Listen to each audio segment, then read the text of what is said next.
O'zimni bor-ku aka, xuddi Dubayda yurgandek his qilyapman. Biz rostdan ham Dubaydamizmi, O'zbekistondamizmi? Yo'q, aka, biz Samarqanddagi Zilolbaxt mehmonxonasiga biz. Qoyil, lekin bu ketishda aka Samarqandni Dubayga aylantirib yuboramizmi deyman. Albatta, aka, nasib qilsin. Aka, bu palma oldingilaridan ozgina farq qilar ekan, shakli ham, ko'rinishi ham. Bu qaysi tur palmani? Bu kokteylli palma turi hisoblanadi. Efiopiya palmasidan ilhomlanib tayyorlab bergan biz. Aka, bu o'zi tabiiymi yo sun'iymi? To'g'risi bir qarashda tabiiy yoki sun'iyga ajratib bo'lmayapti-da.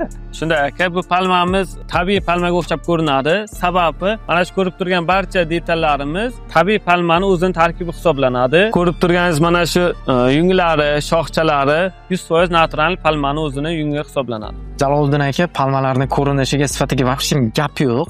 Endi aka, agarda mehmonxona egalari bu palmalarni mehmonxonaga o'rnatsa, palmalardan qanday foyda bo'ladi? Bizning palmalarimizni o'rnatishsa, mehmonxonalarda tropik muhitni bag'ishlaydi, premium vibe beradi, mijozlarni o'ziga jalb qiladi, ham raqobatchilardan ajralib turadi. Agarda siz ham mana shunday palmalarni mehmonxonangizga o'rnatmoqchi bo'lsangiz, Tropik Palma jamoasiga murojaat qiling. Butun O'zbekiston bo'ylab hamyonbop narxlarda yetkazib o'rnatib beramiz. Videoni mehmonxonasi bor tanishingizga yuborib qo'ying.